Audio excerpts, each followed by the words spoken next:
بسم اللہ الرحمن الرحیم۔ السلام علیکم ناظرین، میں تیمور یوسفزئی آپ کا میزبان۔ کون کہتا ہے کہ موت آئی تو مر جاؤں گا، میں تو دریا ہوں سمندر میں اتر جاؤں گا۔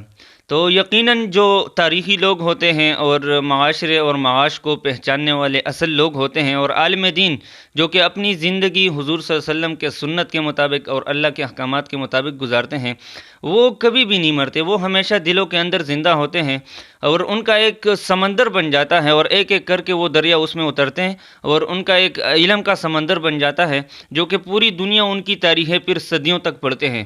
تو ہمارے سرعظیم بھی کچھ اس طرح ہیں، انشاءاللہ ان کو کبھی بھی ہم نہیں بھولیں گے۔ اور ہمارے سرعظیم جو ہیں ان کے پیریڈ کے لیے ہم انتظار کرتے تھے کہ کب سر کا پیریڈ سٹارٹ ہوگا اور کب سر آئیں گے۔ ہمیں سر تقریباً ہمیں اسلامیات بھی پڑھاتے رہیں اور مطالعہ پاکستان بھی پڑھاتے رہیں۔ تو مطالعہ پاکستان میں کچھ ٹاپکس اس طرح آتے تھے جن کو سر اپنی نظریے کے مطابق اور کہانیوں کے مطابق ہمیں سمجھاتے تھے اور یقیناً ہمیں اس کی پوری سمجھ آ جاتی تھی جس طریقے سے سر ہمیں پڑھاتے تھے اور سمجھاتے تھے۔ تو ایک دفعہ مسئلہ کشمیر کے اوپر جو ٹاپک تھا وہ سر نے ہمیں سمجھایا تھا اور بہت عرصہ ہو گیا اس کا، لیکن وہ ابھی بھی ہمیں یاد ہیں اور مجھے وہ بھی یاد ہے کہ جس انداز سے سر نے ہمیں پڑھایا تھا وہ بہت زبردست تھا۔ سر عظیم جو ہے انہوں نے ماسٹر کیا ہوا ہے اسلامک سٹڈیز میں وفاق المدارس سے اور بیچلر آف ایجوکیشن کیا ہوا ہے، اور سب سے بڑھ کر اور سب سے اہم بات یہ ہے کہ سر عظیم ایک عالم دین ہے۔ تو مسئلہ کشمیر کے بارے میں سر آپ کو بتائیں گے۔ سر السلام علیکم۔ وعلیکم السلام ورحمۃ اللہ وبرکاتہ۔ مسئلہ کشمیر کے متعلق آپ نے پوچھا تو سب سے پہلی بات یہ ہے کہ آپ نے کہا کہ ہمیں بڑی اچھی طریقے سے آپ نے کہیں تعلیم علمی دور میں اس کو پڑھا اور میں نے سمجھانے کی کوشش کی، تو یہ اچھے اسٹوڈنٹس کی بھی ایک پہچان ہوتی ہے کہ وہ اساتذہ کی اچھی باتوں کو، اچھے انداز کو بھی یاد رکھتا ہے اور کاپی کرتا ہے۔ تو جہاں تک رہا مسئلہ کشمیر کا تعلق، تو مسئلہ کشمیر کا پس منظر اگر ہم دیکھیں تو ہمیں مسئلہ کشمیر کے پس منظر میں یہ چیز نظر آئے گی کہ 3 جون 1947 کو جب لارڈ ماؤنٹ بیٹن نے تقسیم ہند کا فارمولہ پیش کیا، اور اس کے اندر ایک چیز یہ بھی اس نے رکھی تھی کہ جو شاہی ریاستیں ہیں، آزاد ریاستیں ہیں، وہ ہندوستان میں سے پاکستان یا بھارت دونوں میں سے جس کے ساتھ مرضی الحاق کر لیں۔ 635 دیسی ریاستیں تھیں اس وقت، شاہی ریاستیں جنہیں کہا جاتا تھا، جن کے حکمران نواب تھے، کوئی راجہ تھے، کوئی مہاراجہ تھے، کوئی کیا تھے۔ تو تمام ریاستوں نے بر وقت فیصلہ کر لیا، کوئی پاکستان کے ساتھ، کوئی بھارت کے ساتھ۔ 3 ریاستیں ایسی تھیں کہ جو وقت پہ فیصلہ نہ کر سکیں، ان میں کشمیر، حیدرآباد، جونا گڑھ، یہ 3 ریاستیں تھیں جو بر وقت فیصلہ نہ کر سکیں اور یہ سوچ بچار میں رہیں۔ اس سوچ بچار کا نقصان وہاں کی عوام کو ہوا اور پاکستان کو بھی ہوا۔ حیدرآباد کو اگر آپ دیکھیں تو حیدرآباد کی آبادی 1,60,00,000 تھی 1940 کی مردم شماری کے مطابق۔ بھائی 1940 کی مردم شماری کے مطابق، یعنی اتنی بڑی ایک ریاست تھی، مسلمانوں کے ایک بہت بڑا نظام تھا، وہاں کے جو حکمران تھے انہیں نظام کہا جاتا تھا۔ تو وہ چاہتے تھے کہ اس کا الحاق پاکستان کے ساتھ ہو جائے، لیکن پریشانی یہ تھی کہ چاروں طرف سے جغرافیائی صورتحال کو پیش نظر رکھتے ہوئے اس کی جو سرحدیں تھیں وہ بھارت کے ساتھ ملتی تھیں۔ اب یہ ممکن نہیں ہے کہ بھارت کے ساتھ سرحدیں چاروں طرف سے ملتی ہیں اور پاکستان کے ساتھ الحاق ہو جائے۔ تو انہوں نے فیصلہ یہ کیا کہ اس کو ہم آزاد ریاست کی حیثیت سے رکھیں گے باقی۔ تو انہوں نے آزاد ریاست کی حیثیت سے اس کو رکھنے کا اعلان کیا۔ مصیبت یہ تھی کہ ان کی جو اکثریتی آبادی تھی وہ ہندو تھی، تو اس آبادی کو سامنے رکھتے ہوئے بھارت نے کہا نہیں، یہاں تو میرا حق بنتا ہے، آبادی جو ہندو ہے۔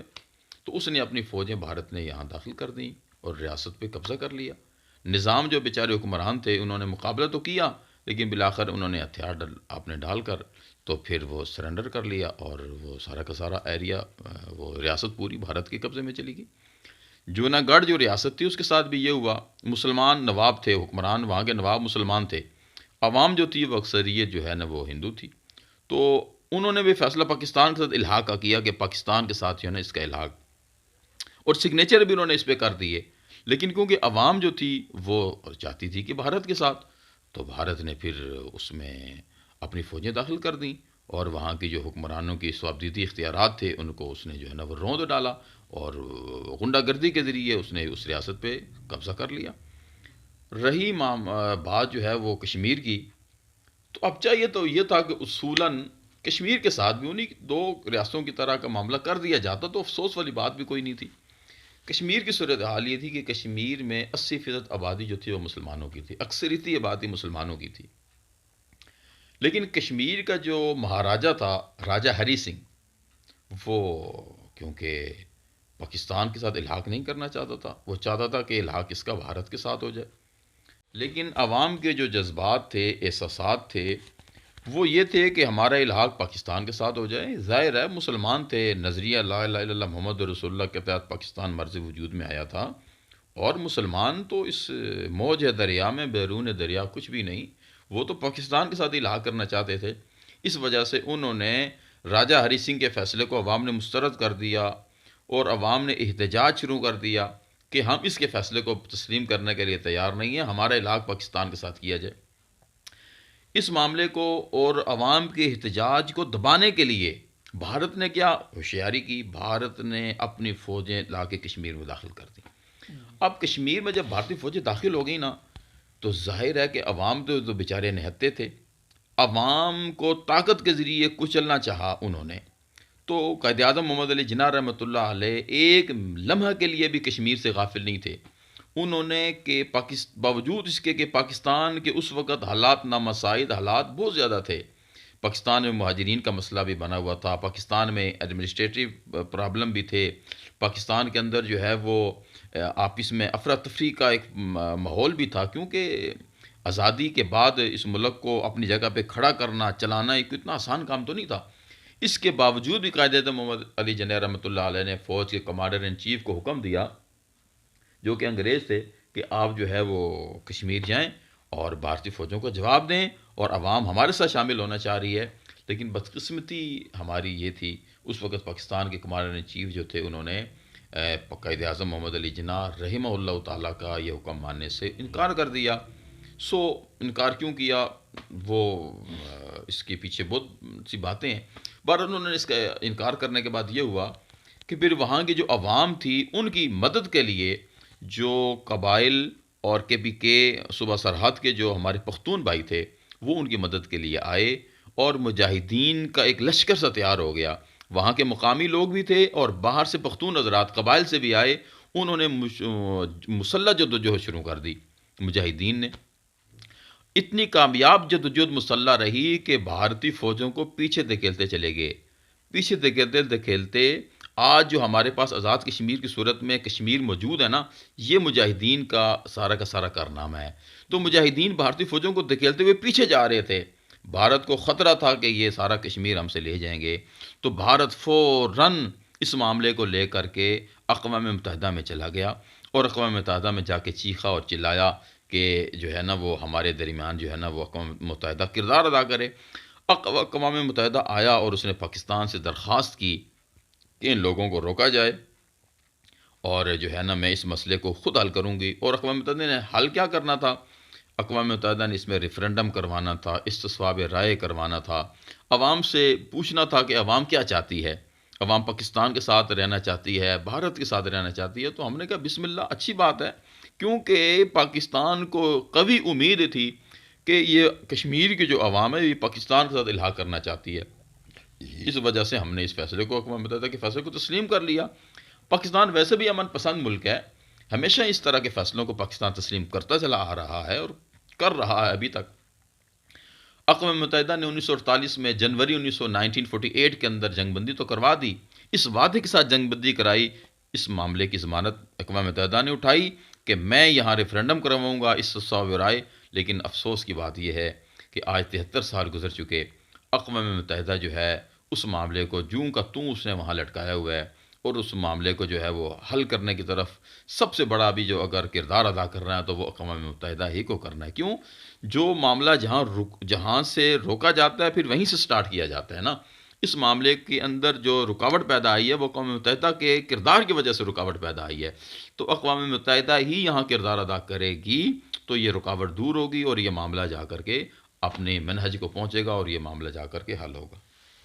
جی سر، بہت بہت شکریہ آپ نے سر مسئلہ کشمیر پہ جو روشنی ڈالی۔ یقیناً سر بہت سارے عوام ایسے ہیں جن کو ابھی تک مسئلہ کشمیر کے بارے میں نہیں پتہ، تو اس مسئلہ کشمیر کے بارے میں وہ یقیناً اگر یہ ویڈیو دیکھ لے تو سرسری جو اس کا مفہوم ہے یا اس کا خلاصہ ہے وہ سمجھ جائیں گے۔ سر میں آپ کا بہت بہت شکریہ ادا کرتا ہوں کہ آپ نے مجھے ٹائم دیا اور وقت دیا۔ آخر میں سر صرف آپ سے ایک رائے آپ سے لیں گے اور عوام کو وہ بتائیں، کیونکہ آپ عالم دین ہیں، سب سے بہتر جانتے ہیں۔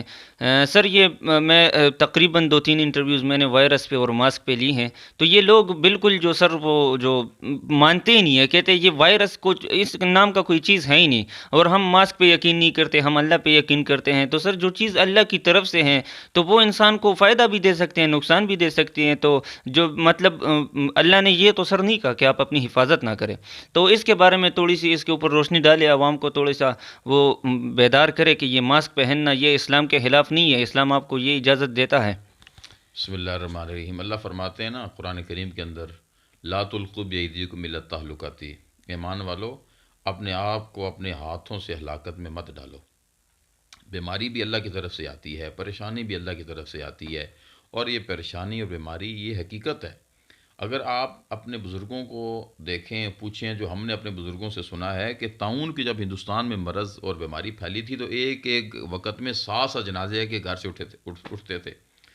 تو یہ ایک وبا ہے اور متعدی مرض ہے، اور وہ ایک اللہ کی طرف سے آئی ہوئی ہے۔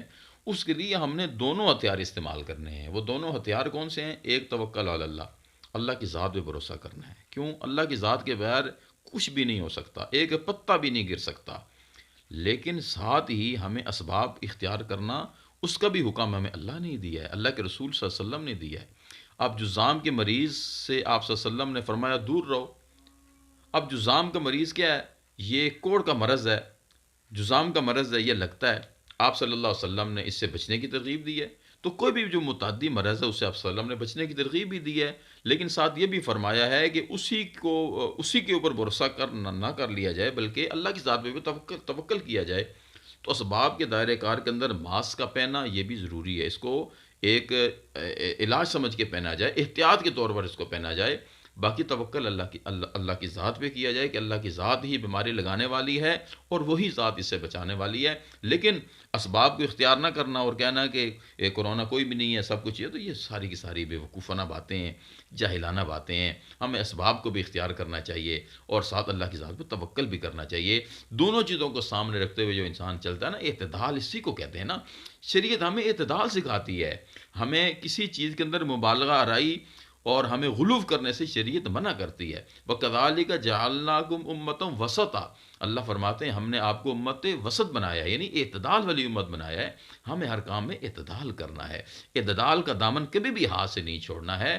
ہم نے احتیاطی تدابیر کو بھی اختیار کرنا ہے اور ساتھ ہم نے اللہ کی ذات پہ توکل اور بھروسہ بھی کرنا ہے۔